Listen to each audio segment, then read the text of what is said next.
मत्ती अध्याय 1। अब्राहम की संतान, दाऊद की संतान, यीशु मसीह की वंशावली। अब्राहम से इसहाक उत्पन्न हुआ, इसहाक से याकूब उत्पन्न हुआ, और याकूब से यहूदा और उसके भाई उत्पन्न हुए। यहूदा और तामार से पेरेस व जेरह उत्पन्न हुए, और पेरेस से हेस्रोन उत्पन्न हुआ, और हेस्रोन से एराम उत्पन्न हुआ। एराम से अमीनादाब उत्पन्न हुआ, और अमीनादाब से नहशोन, और नहशोन से सल्मोन उत्पन्न हुआ।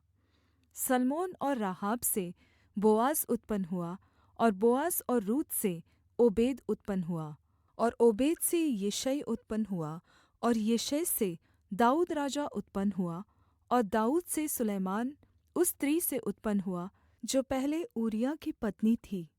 सुलैमान से रहबाम उत्पन्न हुआ, और रहबाम से अबिय्याह उत्पन्न हुआ, और अबिय्याह से आसा उत्पन्न हुआ। आसा से यहोशापात उत्पन्न हुआ, और यहोशापात से योराम उत्पन्न हुआ, और योराम से उज्जियाह उत्पन्न हुआ, और उज्जियाह से योताम उत्पन्न हुआ। योताम से आहाज उत्पन्न हुआ, और आहाज से हिजक्याह उत्पन्न हुआ। हिजक्याह से मनश्शे उत्पन्न हुआ। मनश्शे से आमोन उत्पन्न हुआ, और आमोन से योशिय्याह उत्पन्न हुआ।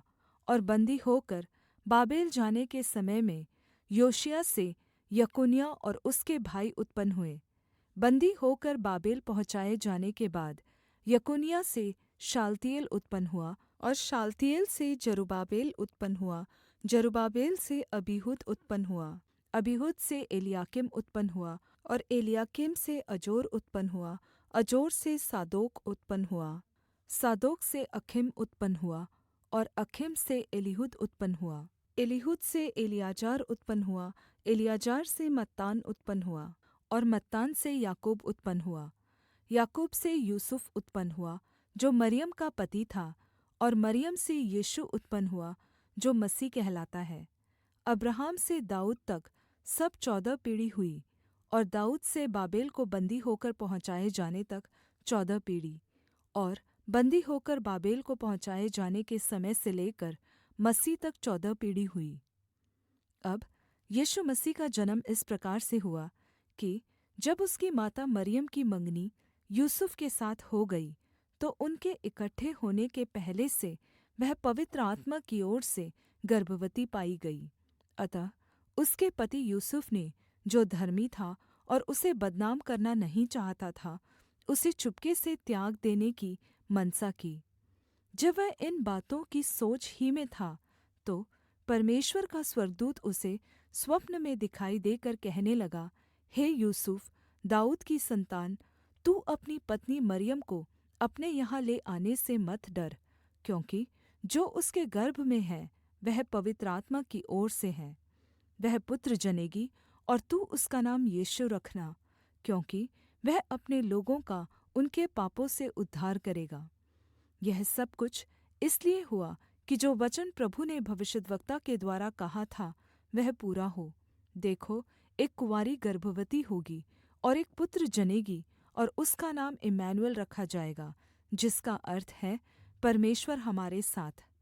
तब यूसुफ नींद से जागकर परमेश्वर के दूत की आज्ञा अनुसार अपनी पत्नी को अपने यहाँ ले आया, और जब तक वह पुत्र न जनी तब तक वह उसके पास न गया, और उसने उसका नाम यीशु रखा। मत्ती अध्याय 2। हेरोदेस राजा के दिनों में जब यहूदिया के बैतलहम में यीशु का जन्म हुआ, तब पूर्व से कई ज्योतिषी यरूशलेम में आकर पूछने लगे, यहूदियों का राजा जिसका जन्म हुआ है कहाँ है? क्योंकि हमने पूर्व में उसका तारा देखा है और उसको झुककर प्रणाम करने आए हैं। यह सुनकर हेरोदेस राजा और उसके साथ सारा यरूशलेम घबरा गया, और उसने लोगों के सब प्रधान याजकों और शास्त्रियों को इकट्ठा करके उनसे पूछा, मसीह का जन्म कहाँ होना चाहिए? उन्होंने उससे कहा, यहूदिया के बैतलहम में, क्योंकि भविष्यद्वक्ता के द्वारा लिखा गया है, हे बैतलहम यहूदा के प्रदेश, तू किसी भी रीति से यहूदा के अधिकारियों में सबसे छोटा नहीं, क्योंकि तुझ में से एक अधिपति निकलेगा जो मेरी प्रजा इस्राएल का चरवाहा बनेगा। तब हेरोदेस ने ज्योतिषियों को चुपके से बुलाकर उनसे पूछा कि तारा ठीक किस समय दिखाई दिया था। और उसने यह कहकर उन्हें बैतलहम भेजा, जाकर उस बालक के विषय में ठीक-ठीक मालूम करो, और जब वह मिल जाए तो मुझे समाचार दो, ताकि मैं भी आकर उसको प्रणाम करूँ। वे राजा की बात सुनकर चले गए, और जो तारा उन्होंने पूर्व में देखा था वह उनके आगे-आगे चला, और जहाँ बालक था उस जगह के ऊपर पहुँचकर ठहर गया। उस तारे को देखकर वे अति आनन्दित हुए, और उस घर में पहुँचकर उस बालक को उसकी माता मरियम के साथ देखा, और दण्डवत् होकर बालक की आराधना की, और अपना-अपना थैला खोलकर उसे सोना और लोबान और गन्धरस की भेंट चढ़ाई। और स्वप्न में ये चेतावनी पाकर कि हेरोदेस के पास फिर न जाना, वे दूसरे मार्ग से होकर अपने देश को चले गए।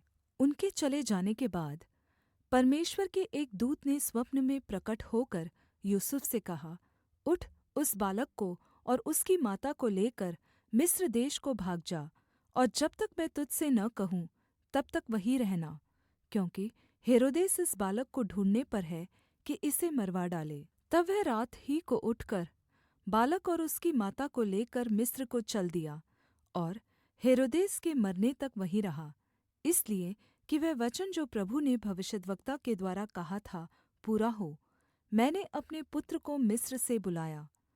जब हेरोदेस ने यह देखा कि ज्योतिषियों ने उसके साथ धोखा किया है, तब वह क्रोध से भर गया, और लोगों को भेजकर ज्योतिषियों से ठीक-ठीक पूछे हुए समय के अनुसार बैतलहम और उसके आसपास के स्थानों के सब लड़कों को जो 2 वर्ष के या उससे छोटे थे मरवा डाला। तब जो वचन यिर्मयाह भविष्यद्वक्ता के द्वारा कहा गया था वह पूरा हुआ। रामाह में एक करुण नाद सुनाई दिया, रोना और बड़ा विलाप। राहेल अपने बालकों के लिए रो रही थी और शान्त होना न चाहती थी, क्योंकि वे अब नहीं रहे। हेरोदेस के मरने के बाद प्रभु के दूत ने मिस्र में यूसुफ को स्वप्न में प्रकट होकर कहा, उठ, बालक और उसकी माता को लेकर इस्राएल के देश में चला जा, क्योंकि जो बालक के प्राण लेना चाहते थे वे मर गए। वह उठा और बालक और उसकी माता को साथ लेकर इस्राएल के देश में आया, परन्तु यह सुनकर कि अर्खिलाउस अपने पिता हेरोदेस की जगह यहूदिया पर राज्य कर रहा है, वहाँ जाने से डरा, और स्वप्न में परमेश्वर से चेतावनी पाकर गलील प्रदेश में चला गया और नासरत नामक नगर में जा बसा, ताकि वह वचन पूरा हो जो भविष्यद्वक्ताओं के द्वारा कहा गया था, वह नासरी कहलाएगा।